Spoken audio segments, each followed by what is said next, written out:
Olá, então, eu sou o pastor Ronaldo, nós já temos vários anos que eu venho aqui, falo sempre sobre o ministério profético, essa é uma das áreas que eu estou cada vez mais e mais me especializando. Minha especialidade é o Antigo Testamento, mas mais o ministério profético, Então eu estudo eles, a vida deles, a mensagem deles, os livros, E nesta manhã a gente vai falar um pouco sobre eles, O ministério profético, Tentar defini-los de alguma maneira. Então, se você caminha pelo ministério profético, tem alguma veia nessa ocupação, eu espero que essa mensagem te dê mais clareza, do que é o ministério profético no Antigo Testamento, Como eles agiam, como eles pensavam, como eles estavam ali, o contexto que eles estavam vivendo e a forma que eles estavam caminhando, ok? Vamos caminhar, Então, os profetas do Antigo Testamento, nós vamos trabalhar na ocupação dos profetas, Primeiro que nós precisamos entender que os profetas, eles nunca falavam aleatoriamente, Eles tinham uma correta direção no que profetizar, e eles tinham um certo privilégio nas informações. Obviamente você vai entender que não tinha jornal naquela época, irmão, nem fofoca de internet, nem televisão. Como é que os profetas tinham informações? Como é que os profetas podiam profetizar para outras nações? Como é que os profetas conseguiam profetizar para os reis? Como os profetas falavam de acontecimentos que ocorreriam 100 anos, 200 anos depois? Eles tinham uma certa informação qual é a palavra? Falei? Essa aí, irmão, você está ligado, Então eles tinham essa informação, e os profetas também seguiam uma direção. Havia um plano para o povo de Israel, um plano que Deus desejava com as nações. Ou seja, o Messias nasceria de uma tribo que percorreria todo Israel, e houveram destruições, mas mesmo assim houve o manter de Javé com as tribos de Israel, e os profetas estavam ali de alguma maneira profetizando segundo aquilo que Deus estava fazendo, Daniel Juster fala o seguinte: o profeta bíblico era, antes de tudo, um servo da aliança, cujo objetivo principal era anunciar a palavra de Deus. Grave sempre isso na sua mente. Os profetas de Israel, eles eram fiéis à aliança de Deus. Houve uma aliança feita no Monte Sinai. Essa aliança foi o próprio Deus, que ele desce sobre aquele monte e ele fala com Moisés, e as 10 palavras, os 10 mandamentos são proferidas pelo próprio Deus. O povo ouve isso, são milhões de pessoas ouvindo as palavras, e tudo que ocorre no êxodo em relação à aliança, em relação às regras, à lei, à instrução de Deus, fazia com que o povo caminhasse de uma maneira, vivesse de uma maneira onde a cultura do povo deveria ser santa. Irmãos, Deus falou das vestes do povo, Deus falou de como o povo tinha que tomar banho, o que eles tinham que comer, as festas. Deus falou até do feriado, imagine. E ele falou: tudo isso vocês vão fazer segundo aquilo que eu estou falando. O que era isso? Era uma cultura envolvida com a santidade de Deus. Era uma cultura santa. Por que é uma cultura santa? Porque Deus é santo e a lei dele era santa. Então os profetas, eles conheciam isso, essa aliança, e eles eram servos dessa aliança. Então tudo aquilo que eles faziam, profetizavam, estava baseado nessa aliança, porque eles eram fiéis a ela. Então, ao mesmo tempo que os profetas eram fiéis a essa aliança, lembre-se sempre disso: os profetas são fiéis à aliança de Deus. As palavras deles baseavam na fidelidade das pessoas. Pegue o livro de Reis, comece lá, de Davi, depois vai Salomão, pega 1 Reis, 2 Reis, Crônicas, 2 Crônicas. Passaram, irmãos, muitos reis, e a descrição dos reis, eles fizeram um monte de coisa. Um construiu, o outro guerreou, o outro perdeu, o outro cometeu determinadas culturas profanas, ídolos, caiu em determinadas abominações. A descrição dos reis coloca os pontos, não é que não é irrelevante, são relevantes, mas todas as descrições vão estar baseadas da seguinte forma: este rei foi fiel ao Senhor, este rei foi infiel. Fidelidade e infidelidade, irmãos, é isso que Deus quer, sua fidelidade, porque a fidelidade gera obediência, e é isso que os profetas estão fazendo. Os profetas podem ter falado assim: ame a Deus, ou cante para Deus, pule para Deus, mas a mensagem clara deles era: seja fiel. Fiel. Quem é fiel no casamento? Não trai sua esposa. Fidelidade, isso que Deus está procurando. Com Israel a mesma coisa. Os profetas entendem isso, os profetas captam isso, e a mensagem deles é isso. A mensagem deles caminha nesse sentido: ele praticou sua vida, mas foi fiel. Ele errou em alguns pontos, mas ele permaneceu fiel com o Senhor. Ele andou totalmente contrário à lei de Deus e desobedeceu a voz do Senhor. Então, se você pegar o relato de quando o reino do norte cai, lembre-se, você pega Israel ali, são 12 tribos vindo com Davi, e prossegue com Salomão, são as 12 tribos unidas. Mas quando veio o filho de Salomão, que é Roboão, ele acaba dividindo as 12 tribos, que aí você tem Roboão e Jeroboão, e aí você começa a ter o reino do norte e o reino do sul. Vocês lembram disso, irmãos? Lembra? Lembra, né? Fazer assim, eu vou fazer pergunta. Você que faz assim, eu falo: então vai, me explica aí. Então tem lá o reino do norte e o reino do sul, com Roboão no reino do sul, que ficou ali na casa de Davi, aí Benjamim ficou junto com Roboão ali, né? E aí você tem o reino do norte com Jeroboão. O reino do norte, ele fica com 10 tribos, mas ele fica bem perto da Síria, e a Síria começa a atacar. Mas quando surge o Império Assírio, né? Eles atacam muito o reino do norte, e é o primeiro a cair. Em 722 o reino do norte cai.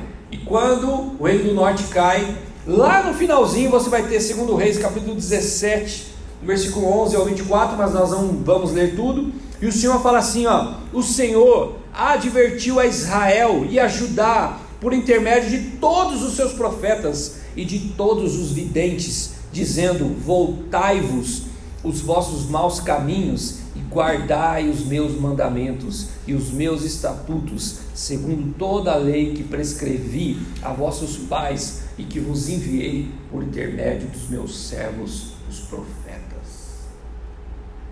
Os profetas, irmãos, eram agentes incansáveis, falando para o povo: existe a lei de Deus, a instrução de Deus, a aliança, voltem para o Senhor. Então esse texto é a descrição da queda do reino do norte em 722 a.C. Então, como barreira persistente são os profetas. Eles estão anunciando, relembrando incansavelmente a obrigação de um povo que tem união com Yahvé.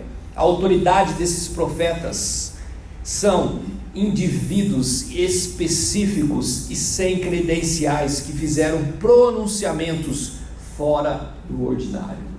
Esses são os profetas, servos de Deus, vigias de Deus, que estão ali incansavelmente falando, vivendo, escrevendo, para que o povo entenda: Deus exige a sua fidelidade, porque Ele tem união com o seu povo. Amós capítulo 3, versículo 7, bem conhecido esse texto: certamente o Senhor Deus não fará coisa alguma sem primeiro revelar o seu segredo aos seus profetas. Observe novamente o texto. Certamente o Senhor Deus não fará coisa alguma sem primeiro revelar o seu segredo aos seus profetas. Observe essa palavrinha aí, ó, segredo. Essa palavrinha no hebraico é kod. Essa é a mesma palavrinha que é usada no texto de Jeremias, capítulo 23, versículo 18. Porque quem esteve no conselho do Senhor e viu e ouviu a sua palavra, quem esteve atento à sua palavra e a entendeu, é a mesma palavra, irmãos. Quem esteve no conselho, conselho e segredo. Quem ouviu o segredo do Senhor.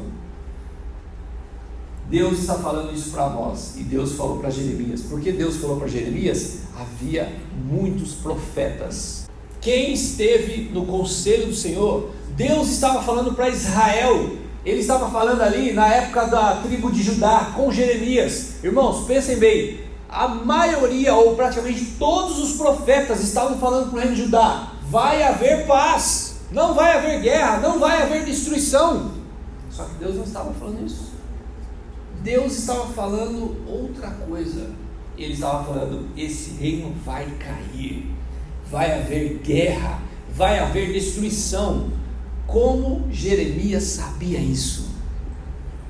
Irmão, é fácil profetizar quando você sabe que o negócio vai cair, irmão. Você passa ali, vamos dar um exemplo, você passa no prédio, as colunas, está tudo caindo, você fala: Deus está me falando que vai cair isso aqui. Claro, olha aí, está aí. Jeremias estava num tempo em que não parecia que ia destruir.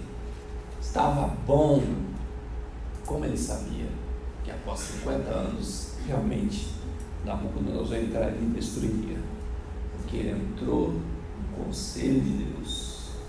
O que é o conselho de Deus? É a reunião de Deus, é onde ele decide as coisas.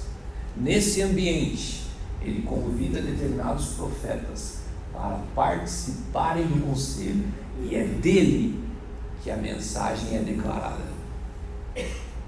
Esse é um dos primeiros pontos que você precisa entender. Os verdadeiros profetas estão nesse conselho, e é dele que eles emitem a palavra profética. Só os verdadeiros profetas podem estar nessa sala real, e o plano de Deus é decidido nesse conselho. Os verdadeiros profetas participam por meio deste canal frutífero, pode argumentar a reta história que vem detalhada segundo as perfeitas obras de Deus. Os autênticos profetas não erram naquilo que pronunciam, pois anunciam as determinações de Deus segundo o conselho celestial. Esses são os profetas. Foram as primeiras pessoas em quem a divina centelha do verdadeiro conhecimento se tornou consciente por força do Espírito de Deus. Por essa razão, eles serviram de modelo das altitudes espirituais que todas as pessoas poderiam um dia alcançar.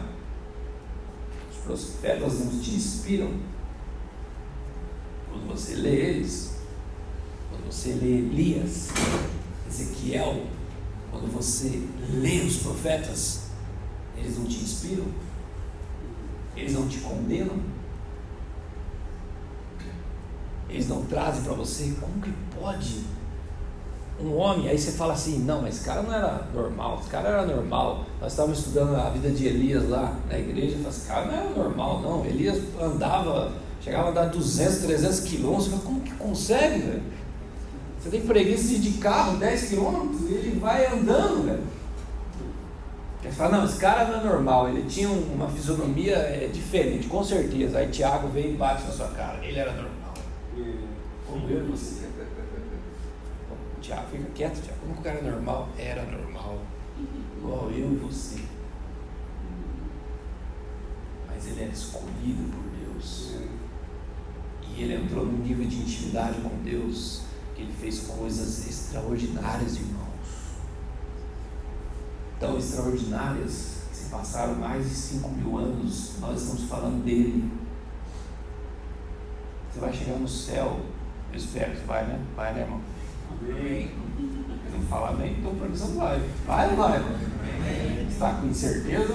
Chama você aqui e já ora para você. Fala, vamos ter certeza. Vai, né, irmão? Amém. Quando você chegar lá, você sabe quem é Elias. Ele é conhecido pelo que ele fez.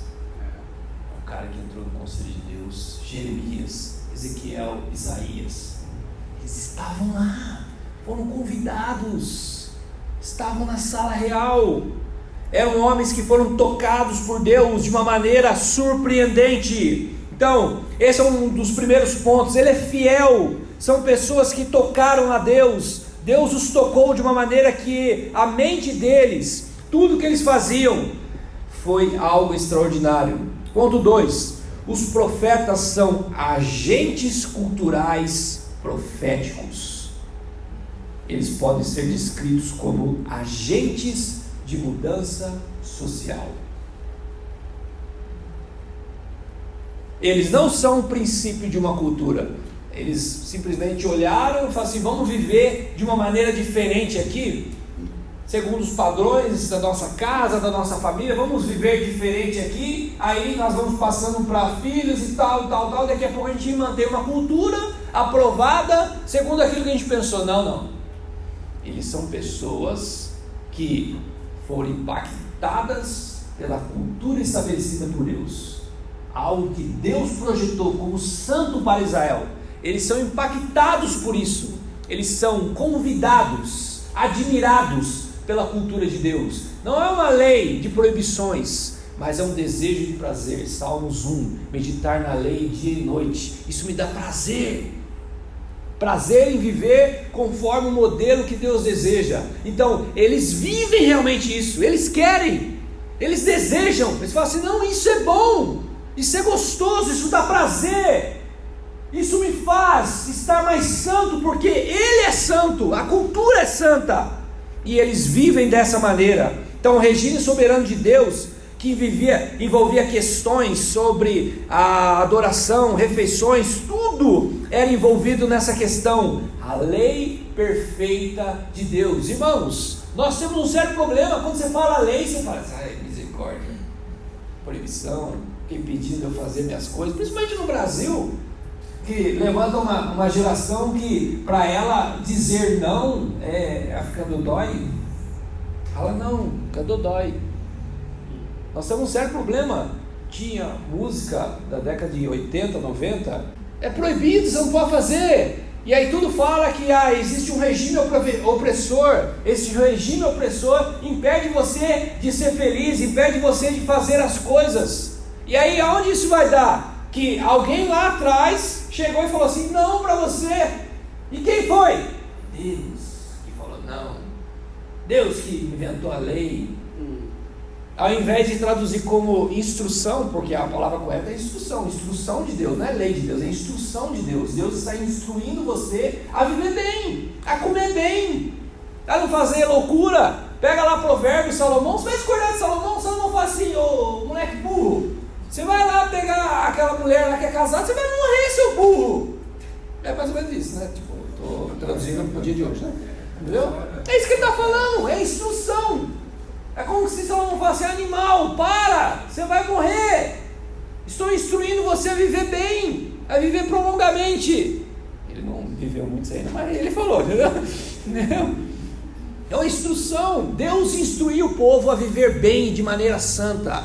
Os profetas sabem disso, e eles instruem o povo a viver de uma maneira que agrada o coração de Deus. Ou seja, Yahvé é santo, Ele sempre será, e a sua lei é santa. Então, quando você lê o Pentateuco e vê todos os detalhes, você vai ver que a expressão de Deus dada para Moisés, dada para o povo, é uma expressão do coração e do desejo de Deus. E os profetas profetizam segundo essa lei, segundo essa palavra. Leia sempre o livro de Levítico. Ninguém gosta de ler Levítico. Você gosta de ler Levítico? Você gosta? Eu duvido que você gosta. Quando o cara entrar na igreja, o primeiro livro que você dá, você fala, esse aqui, irmão. Se você terminar de ler isso aí, não sair da igreja, você foi salvo. Faça isso, irmão. O cara chegou. Pode, né? Lê Levítico, cara, mas não entendi nada. Você não precisa entender, só precisa gravar a palavrinha santo. Só isso, entendeu? Você não precisa entender do mecanismo, corta o animal, entendeu? Não. Você gravou a palavrinha-chave, qual é a palavrinha? Santo, irmão. Yahvé santo. Levítico, olha o que fala. Levítico 19: santos sereis, porque eu, Senhor vosso Deus, sou santo. Ser-me-eis santos, porque eu, o Senhor, sou santo, e separai-vos dos povos. O livro fala claramente: eu sou santo. Você consegue entender o que é a palavra santo, irmão? A palavra santo não existe nada em Deus diferente do que Ele é.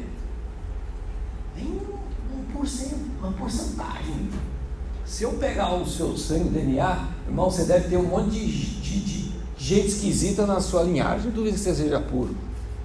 Fala, eu sou índio puro. É nada, irmão. Os portugueses entrou aí, fez uma festa lá com a guerra, lá, não é nada. Deve ter judeu junto com você. Você não é puro. Ele é puro.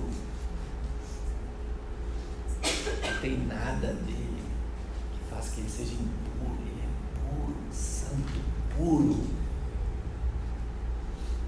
E ele fala: eu sou santo, eu sou puro. E esse mesmo Deus que fala que é puro, Ele purifica Israel, Ele purifica você. Israel, é Ele que santifica Israel. Eu sou o Senhor que vos santifico.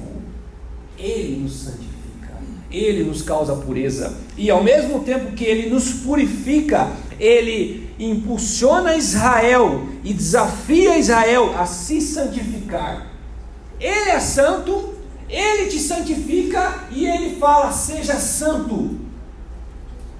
Tem que trabalhar, meu irmão. Não pode ficar nada de boa, não. Tem que trabalhar, meu filho. Mas como assim? Ele me santifica e eu tenho que me santificar? Exatamente. Ele não escova seu dente, você tem que escovar. Você fica sem escovar o dente, irmão? Todo dia. Santidade é isso. E o que é santidade? É você ouvir as instruções de Deus e praticá-las. Isso te leva à santidade. Então, Israel é desafiado a se santificar. Santos sereis, porque eu, o Senhor vosso Deus, sou santo. E você vai ter alimentos, convocações, tempo e lugar. Tudo santo ao Senhor. Irmãos, Deus fala: quando vocês pegarem os alimentos, determinados alimentos, eles são santos. Quando você entrar naquela terra, a terra de Canaã, havia abominações. Deus expulsou aquelas pessoas, porque eles eram pessoas que praticavam abominações. E aí quando Deus coloca Israel lá, Ele fala assim: tira a sandália, porque o lugar dessa mesa é santo. Convocações, vocês vão se convocar. E aí Deus fala: isso é Assembleia Santa. Toda a cultura santa para Deus. E aí, irmãos, os profetas, guarde isso, são cativados por essa santidade, apaixonados. Não é um peso, é um privilégio. Não é um peso ler as Escrituras, irmão.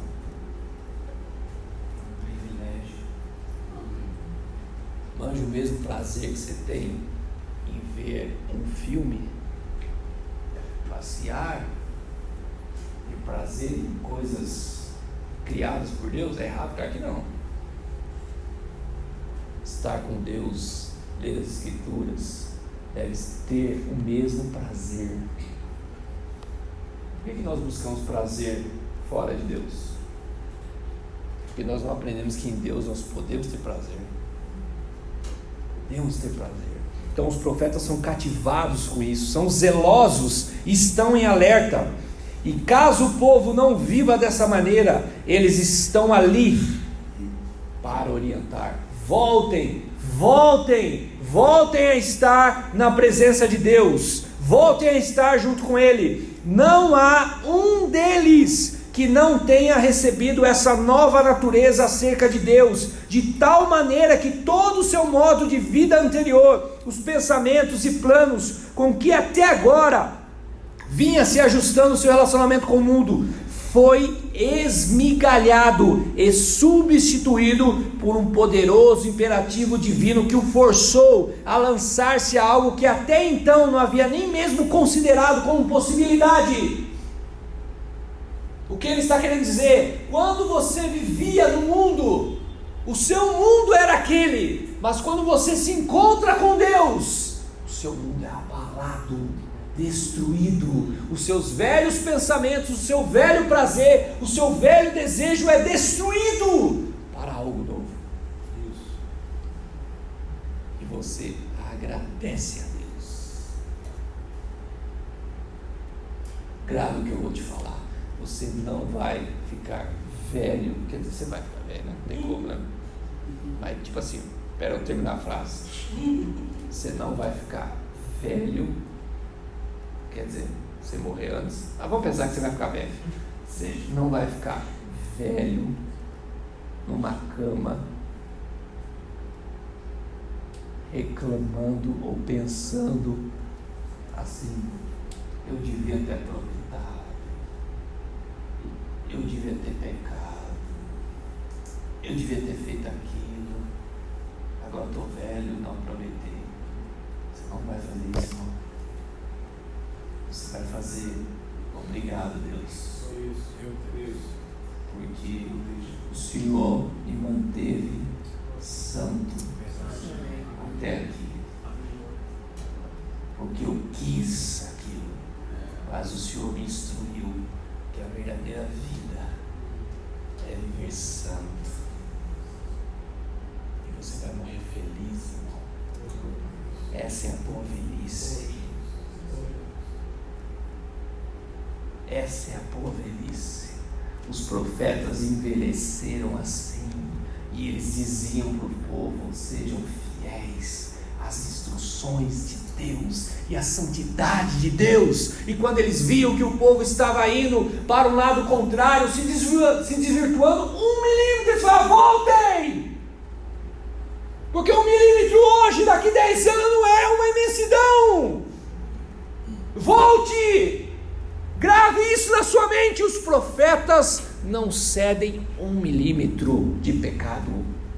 Os profetas não cedem 1 milímetro fora da lei de Deus. E é isso que ele nos fala nas Escrituras.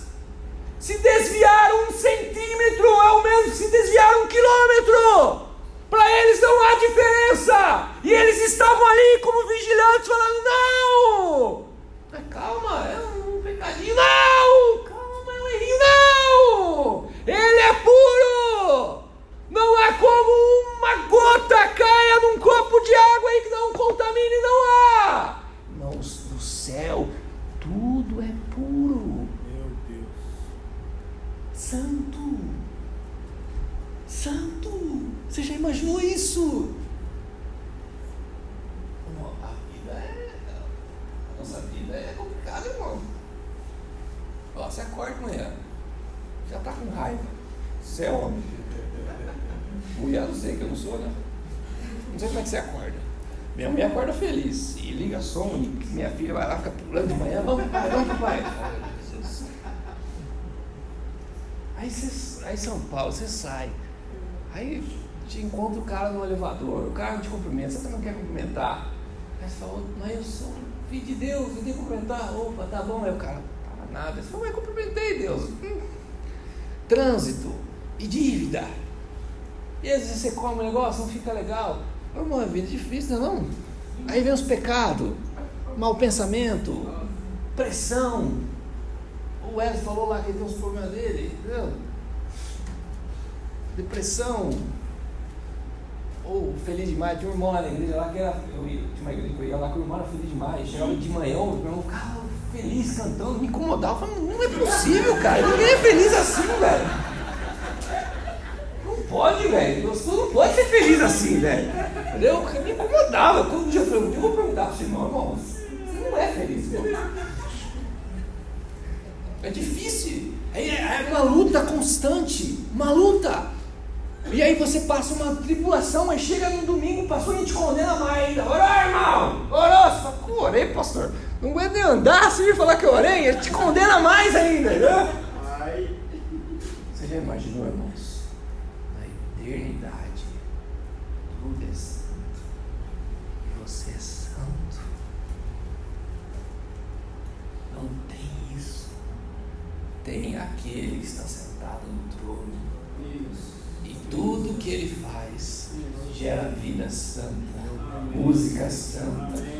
Aqueles que estão no trono não ficam no celular, eles estão ligados, porque aquele que está no trono é incomparavelmente melhor do que qualquer coisa. Nada chega aos seus pés da sua beleza, de quem ele é, e você está ali impressionado, cativado pela lei dele, por tudo aquilo que ele fala. Você é cativado por isso. O que são os profetas? Eles são pessoas como eu e você, mas eles entraram nessa dimensão, e quando eles voltaram de lá, eles falaram, não, isso aqui é pó diante dele. Acordem e vejam o que eu estou vendo, ouçam o que eu estou ouvindo. Eliseu fala, acho que é o Geazi, sei lá o nome dele. O Eliseu, olha os carros, os cavaleiros, nós estamos ferrados e vai matar. Eliseu, o Senhor abre os lábios dele, abriu carros e cavaleiros de fogo. Eliseu estava falando, a realidade sua não é a minha. O que você vê não é o que eu vejo. É isso que os profetas estão falando. O que você vê não é o que eu vejo, mas veja o que eu vejo. Veja o que eu vejo. Que há valores eternos muito mais poderosos. Esses são os profetas. Continuando, eles são pessoas zelosas. Zelosas. Salmo 69:8. Tornei-me estranho a meus irmãos e desconhecido aos filhos de minha mãe. Por quê? Pois o zelo da tua casa me consumiu. Me consumiu. Meus valores mudaram. Meu desejo mudou. Minha perspectiva mudou. Meus planos mudaram. Eu corro para algo diferente. Eu gasto a vida para algo diferente. Eu tenho planos diferentes. Eu falo diferente. Eu quero ser diferente. Diferente do quê? De tudo aquilo que é contra aquele que está sentado no trono e é santo. Porque eu quero uma cultura santa. O zelo está me consumindo. O zelo está me pegando. Salmo 119, versículo 139. O meu zelo me consome, porque os meus adversários esqueceram da tua palavra. Zelo, irmão. Zelo por aquilo que está em Deus. E esse zelo é o mesmo que ciúmes, ou o mesmo sentido. Ponto 3, zelosos pelo ciúme de Yahvé. Ao relembrarmos o primeiro mandamento, o que nós temos lá em Êxodo capítulo 20? Então falou Deus todas essas palavras: eu sou o Senhor teu Deus, que te tirei da terra do Egito, da casa da servidão. Não terás outros deuses diante de mim. Não fará para ti imagem de escultura, nem semelhança alguma que há em cima dos céus, nem embaixo da terra, nem nas águas debaixo da terra. Não adorarás, nem lhe darás cultos. Olha só o que ele fala: porque eu sou o Senhor teu Deus, Deus zeloso. E esse zelo está relacionado aos ciúmes de Deus. Ele é um Deus zeloso ou é um Deus ciumento? Você tem ciúme, irmão? Se você falar que não, eu vou falar. Vou fazer uma pegadinha que você vai fazer lá na igreja. Lá. Mulher, você tem ciúme do seu marido? Se você falar, não, não tenho não. Então tá, marido, pega o celular e começa a olhar a foto de uma mulher bonita do lado dela. Ou o contrário.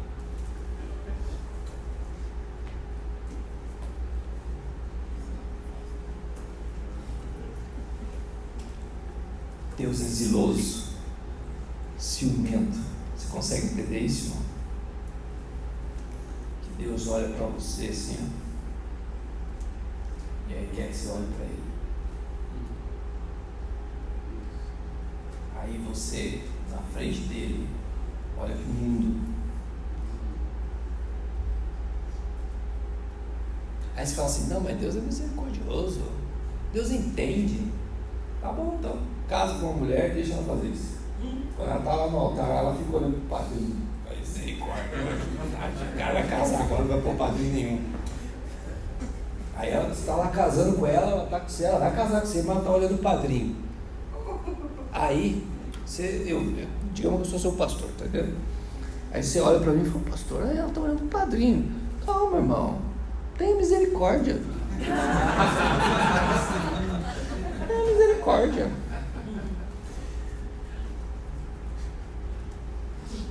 É isso que nós fazemos, irmãos. Estou com Deus e olho para o mundo. E aí, quando eu sou confrontado para parar com isso aí, eu saio da doutrina da aliança e da fidelidade, aí eu vou para a doutrina da misericórdia. Misericórdia, Deus. O Senhor é misericordioso, o Senhor entende. Jesus, o Senhor veio, o Senhor andou na terra, você sabe que é difícil, Jesus. Difícil, não. Aí você usa a doutrina da misericórdia para fazer Deus aceitar o seu estado infiel.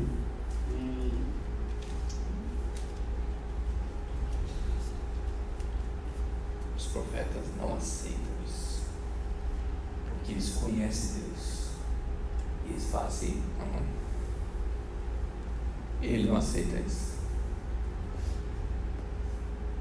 Ou você fecha com ele, meu irmão, ou você sai fora. Eles não têm misericórdia, irmão. Viva para Deus intensamente, loucamente, perdidamente. Olhe só para Ele, e é isso que Ele quer. E Ele fala para Israel, eu sou um Deus zeloso. Irmão, vocês conseguem entender o seguinte? Que na antiguidade não tinha problema dos caras não adorar a Deus. Você consegue entender? Quando Deus fala essa lei para ele assim, ó, me adore, ele não tinha problema. Porque na antiguidade os povos adoravam todos os deuses.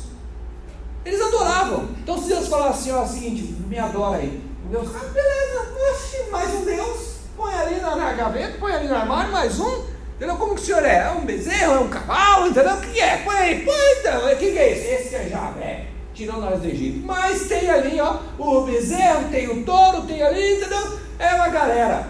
O problema não foi esse. O problema foi o seguinte: é só eu. É só eu. Não tem mais ninguém. Não tem como, é só eu. Por isso que Deus instituiu o casamento. É só ele e ela, acabou. E por isso Deus colocou a lei. Pode pegar na lei lá, não mistura nada com nada. Era uma mensagem profética. Eu sou puro, eu não quero mistura. O que Satanás faz, irmãos? Ele mistura. Essa sempre foi a jogada de Satanás. Ele vai misturar. Misturar Deus, os povos. Adora Deus, mas adora outro povo. Pode adorar Deus, mas adora aí um deusinho e tal. Não tem problema. Mistura. Isso Satanás sempre fez. Quando você pega lá Elias e os profetas de Baal, qual é a primeira mensagem que Elias fala para os caras lá? Ei, Israel, até quando vocês vão ficar entre dois pensamentos? Baal e Deus. Ué, os caras estão adorando a Deus. Qual é o problema? Deus podia falar assim, não, tá bom, pelo menos ele me adora, né? Meu? Tá lá com as tramóias deles, mas pelo menos eles me adoram, entendeu? Vamos relevar. Eu falei, não. E aí, Elias fala assim, e aí, meu irmão? Ué, Deus é Baal, como é que vai ser? Eles ficam quietos. E aí Elias vem com fogo e destrói o altar. E quando isso acontece, o que o povo fala? Só o Senhor é Deus. Só o Senhor é Deus. Os profetas, irmãos, são zelosos e entendem o ciúme de Deus.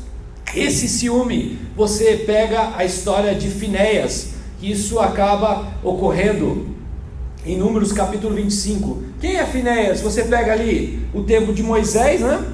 você vê ali que o povo de Israel, eles estão profanando o Senhor, eles estão ao mesmo tempo cometendo crimes contra o Senhor, idolatria, mas há um problema: eles estão se prostituindo com mulheres de outra região, e Deus havia falado para eles não fazerem isso, porque Deus estava desejando uma cultura santa.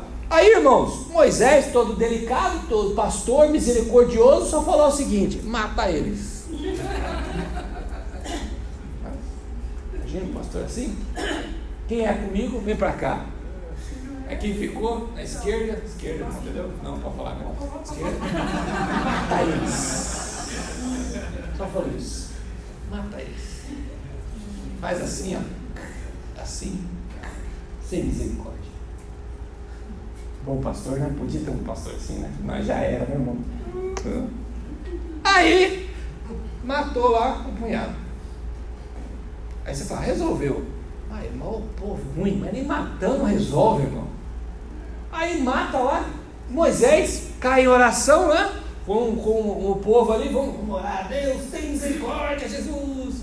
Deus de Abraão, Deus de Isaac, Deus de Jacó.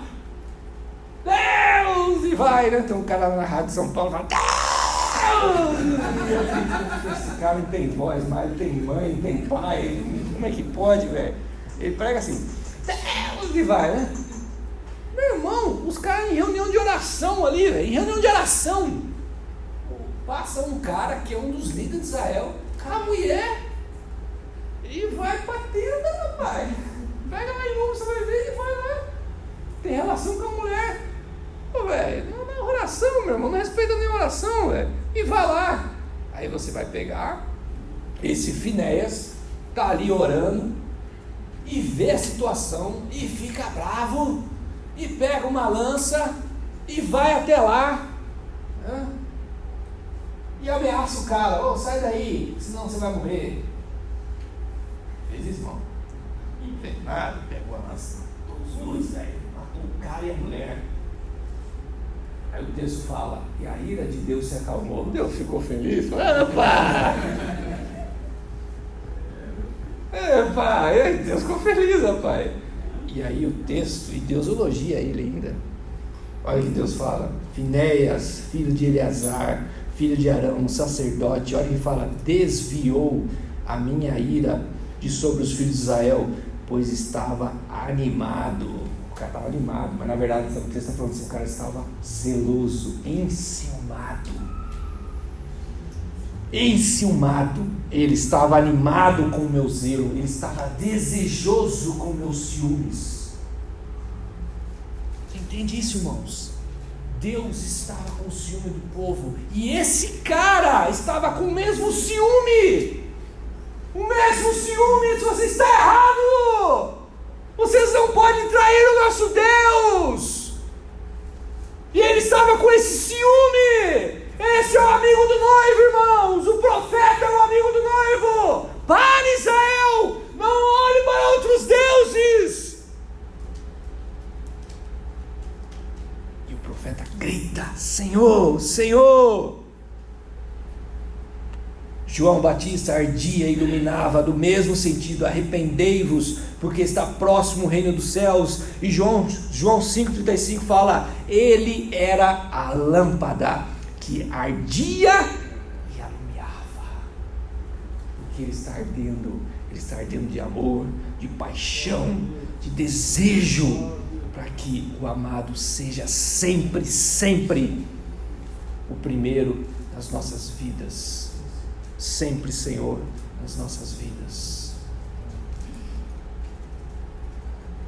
Guarde essa frase, ponto 4, a explosão profética.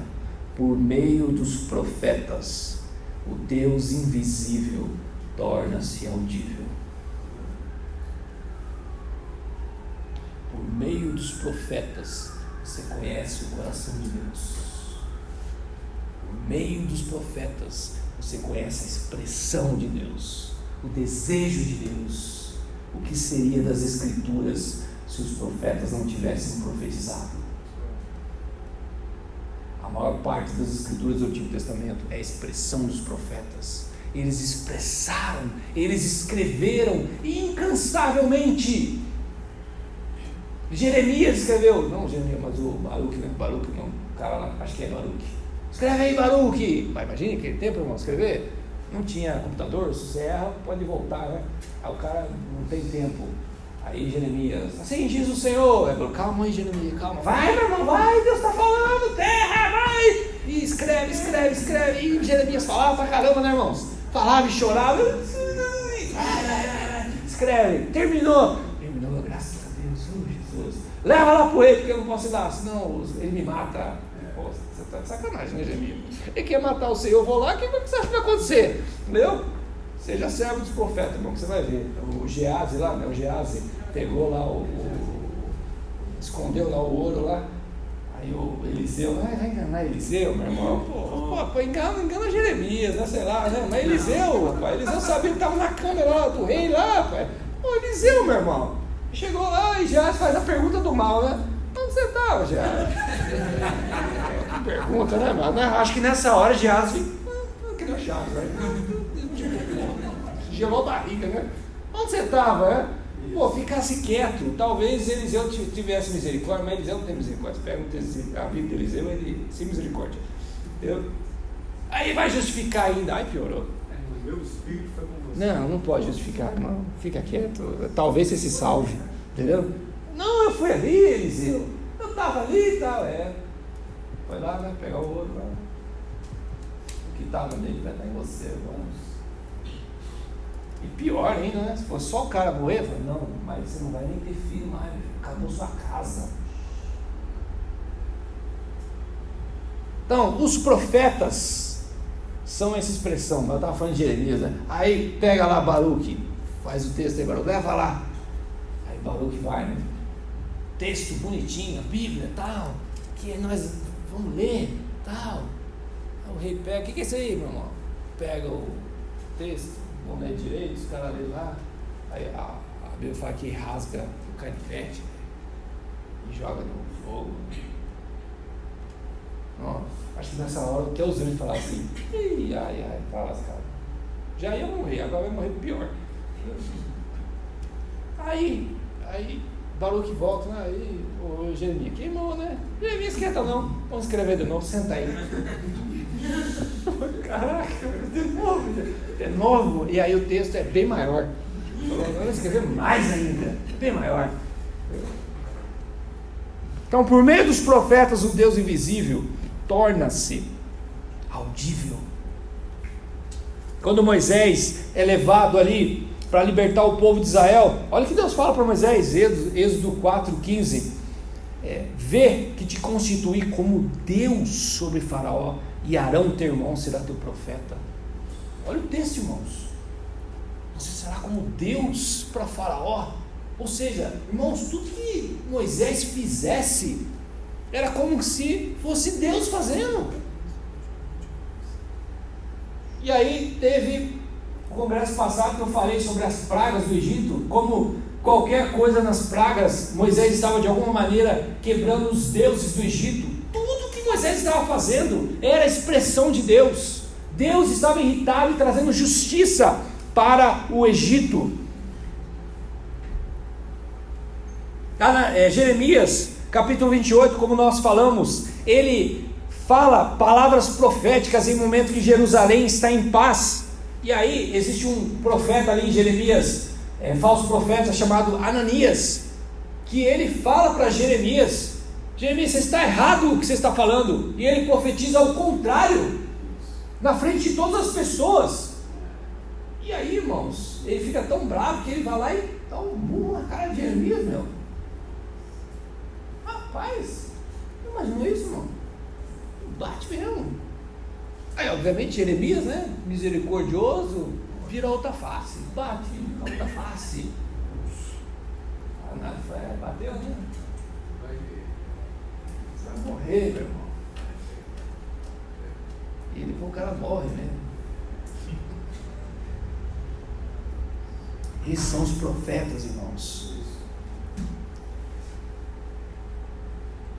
Assim, podemos escrever os profetas, homens com grande conhecimento, adquiridos de informação que fonte alguma, nenhuma poderia saber. nenhuma. Eliseu sabia o que o rei da Síria falava lá na câmara dele. Segundo Reis, capítulo 6, você vai perceber isso. O cara fazia as coisas, vamos fazer, arquitetar, armadilha, guerra, né? Ou seja, fecha o dormitório aí, esconde o celular, ninguém grava nada, vai lá. Aí Eliseu fala, vai para tal lugar, vai para tal lugar. O rei da Síria, tem espião aqui, rapaz. Como é que esses caras sabem o que está acontecendo? Aí tem o cara lá, né, sempre tem o súdito do rei, né? Que fala que não deveria falar, mas fala, isso aí é Eliseu, meu irmão. Você fala aí, o cara sabe lá, meu. O cara descobre. Ele sabia o que estava acontecendo. Caso de Davi havia adulterado com Betseba, depois ele tentou esconder isso, e aí você vê o caso de Urias, que acaba também sendo morto, porque Davi manda ele ser colocado ali na frente da batalha. E aí, quando Davi fala, beleza, resolvi a situação, não tá tudo problema. Aí, alguém falou, né? Aquele cara que anuncia, já viu aqueles filmes, né? O cara, profeta Natan chegou! A gente que Davi, e agora, velho? E agora, meu irmão? Aí ele fala, que fala, Natan? O que está acontecendo? Eu tenho uma historinha para você, Davi. Conta aí. Conta a história. Aí como é que o senhor contar? Ele pega esse cara. Esse cara é você, Davi. Você, Davi. E o texto fala assim, irmãos, ó. 2 Samuel 11:27. Porém, isso que Davi fizera foi mal aos olhos do Senhor. E o Senhor enviou Natan a Davi. Mas olha o texto, 2 Samuel capítulo 12, versículo 13. Depois que Natan está falando todas essas coisas para Davi, olha o que Davi fala: pequei contra o Senhor. Porque Davi olha para um homem igual a ele, e talvez a mentalidade de Davi, segundo o cargo que ele tinha inferior a ele. Davi era um rei, irmãos. E você acha que Davi brincava com boneca? Ou casinha? Quando você tinha 13, 14, 15 anos, com o que você brincava, irmão? Fala aí. Se você é homem e brincava com boneca, não fala não. Mas o que você brincava? Jogava bola, matava as baratas, pegava as formiguinhas, colocava dentro de um potinho, né? Colocava formiguinha com aranha para ver a briga. O máximo que você matou foi um passarinho. Fala aí, verdade? Davi, adolescente, matou um dos piores assassinos do exército filisteu. Ele matou o cara, uma pedrada no cara, como é que ele deu, não sei, mas sei que a pedra acertou a testa do cara, do Golias. E aí Golias caiu, ele podia sair correndo, não, matou o cara. Davi vai lá e ainda pega a espada dele, corta a cabeça dele, e levanta, e todo mundo, aí você vê a Bíblia falando assim, esse é o homem segundo o meu coração. Deus fala, esse aí, ó, esse. É século XXI, lê a Bíblia, fica todo transtornado, né? Porque Deus, parece que Deus vai voltar numa espaçonave, jogando flor para a terra. Vai. Lê Apocalipse, ele vem no cavalo branco, uma espada, e ele fala que ele vai matando todo mundo. Quem é esse, irmão? É Jesus. Então Davi sabia, esse cara que vem até mim representa Deus. E ele fala, pequei contra Deus. E ele se arrepende. Os profetas têm a capacidade, irmãos, de quando repreender qualquer pessoa, em qualquer nível que essa pessoa esteja na sociedade, eles têm a capacidade de fazer com que essa pessoa olhe e fale assim, não é ele não, é Deus. Deus está me repreendendo.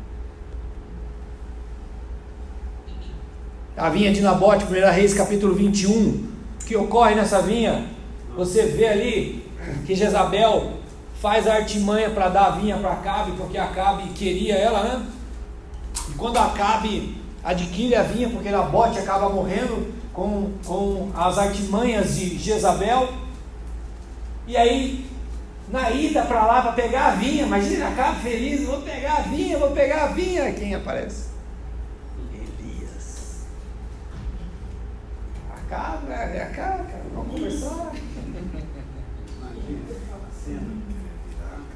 Vem cá, vamos conversar, cara. Então veio a palavra do Senhor a Elias, o tesbita, dizendo: dispõe-te, desce para encontrar-te com Acabe, rei de Israel. E ele dá sentença contra Acabe sobre aquilo que ele tinha feito. Ou o silêncio de Yahvé, que ocorre nas Escrituras, muitas vezes ocorre quando sua palavra já foi ordenada, e ele apenas espera um tempo para ver se as nações reconhecem aquilo que ele foi, aquilo que ele disse e estabeleceu.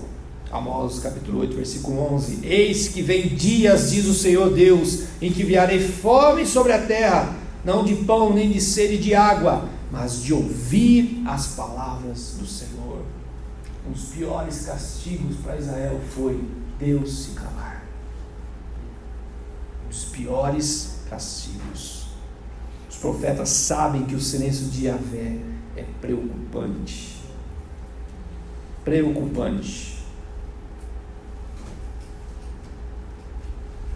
Para terminar, irmãos, os profetas não são de maneira alguma apáticos. Um dos piores problemas que nós temos hoje, irmãos, é a apatia. O culto foi bom? Foi. Jesus veio? Acho que sim. E se ele vier? Tá bom. E se ele não vier? Tá bom também. A igreja está crescendo? Tá. Você quer que ela cresça? Pode ser. E se ela não crescer? Pode ser também. Você quer fechar? Vou para outra. Sua vida espiritual tá boa? Peraí. Pode melhorar? Pode ser. Você quer que melhore? Sei lá. Quer ir pro inferno? Acho que não. Quer ser chamado agora?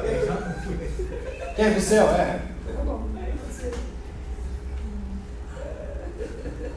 Apatia.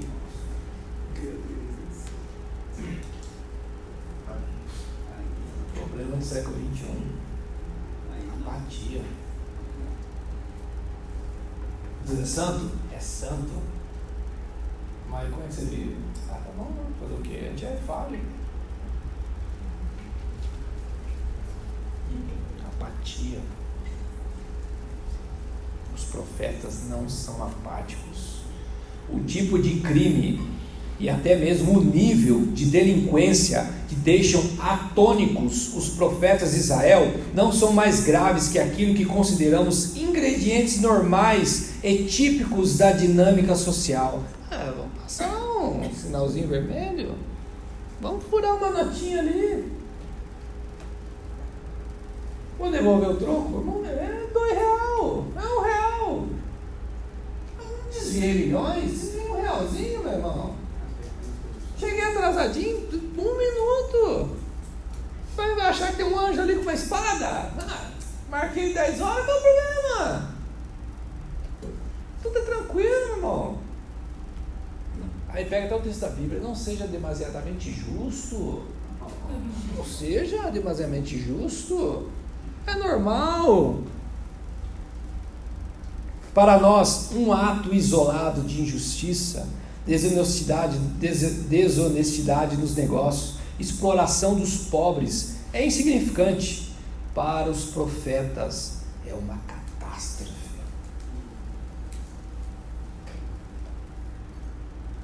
Eles não descem livre, irmão.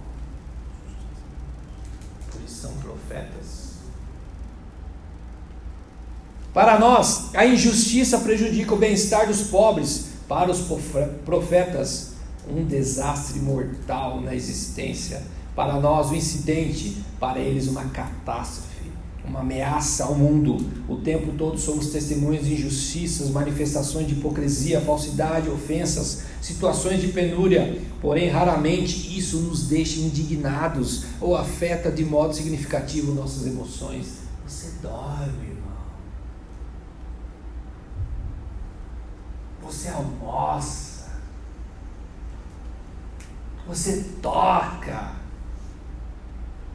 Você prega. Não te tira o sono.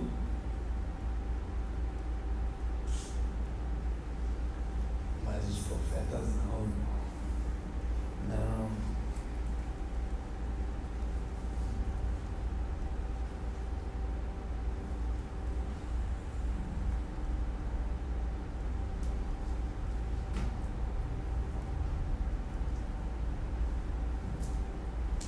Terminando, Jeremias capítulo 4, versículo 19. Ah, meu coração, eu me contorço em dores. Oh, as paredes do meu coração se agita, não posso calar-me, porque ouves, ó minha alma, o som da trombeta e o alarido de guerra.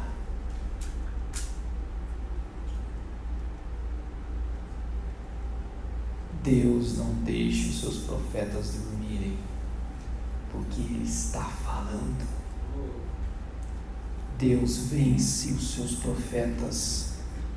Jeremias 20, versículo 7. Persuadiste-me, ó Senhor, e persuadido fiquei. Mais forte foste do que eu, e prevaleceste. Sirvo de escárnio todo dia. Cada um deles zomba de mim, porque sempre que falo, tenho de gritar e clamar violência e destruição, porque a palavra do Senhor se me tornou um opróbrio e um lúdibrio. Todo dia, quando pensei, não me lembrarei dele, e já não falarei do seu nome, então isso já me foi no coração como fogo ardente, encerrado nos meus ossos.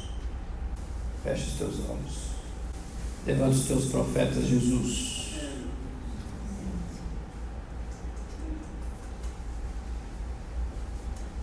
Porque o silêncio, Deus, é terrível para as nações, é terrível para a igreja, Pai. Acorda-nos, Senhor. Acorda-nos, Senhor. Queima o nosso coração, Jesus. O Senhor é santo, Pai. Santo. Amém. O Senhor é puro, Jesus. E o Senhor não baixará o nível, ó Pai, para nos aceitarmos. E o Senhor disse que nos prepararia. Nós não temos capacidade, mas não temos justificativas. Nós não temos capacidade de sermos aquilo que o Senhor deseja, mas nós não temos desculpas, porque o Senhor nos santifica, e o Senhor nos gera uma instrução para vivermos de maneira santa para o Senhor. E é isso que os profetas viram, e é isso que os profetas profetizaram, e é isso que eles nos diz. Nós só podemos dizer: eis-me aqui, Jesus. Só isso nós podemos dizer: eis-me aqui, Jesus. Eis-me aqui, Jesus. Quebra o meu coração para que eu possa desejá-lo mais. Quebra o meu coração para que eu possa ter prazer na instrução do Senhor, instrução de santidade. Cativa o meu coração. Rouba o meu coração, Jesus. Rouba os meus olhos, Jesus. Porque eu quero que eles sejam só para Ti. Porque na eternidade eu vou olhar só para o Senhor. Na eternidade eu vou gastar os meus dias e toda a eternidade olhando para Ti. Por isso, Deus, intensifica a voz profética nesses dias, Jesus. Intensifica aqueles que têm esse chamado profético. Ousadia, Jesus. Ousadia. Fortalece a palavra, aumenta a palavra para até chegar no nível que Jeremias disse: isso me cativou. É um fogo ardente no meu coração, eu não posso reter, eu não posso ficar calado, eu não posso parar, eu tenho que compor, eu tenho que escrever, eu tenho que falar, eu tenho que declarar, eu tenho que dizer, eu tenho que expressar, eu tenho que viver, eu tenho que criar, e que todas essas coisas que eu faça seja uma palavra profética queime as nações, porque é isso que ele fará nos últimos dias. Jesus chegará com os olhos de fogo e queimará as nações, para que elas sejam santificadas para Ele.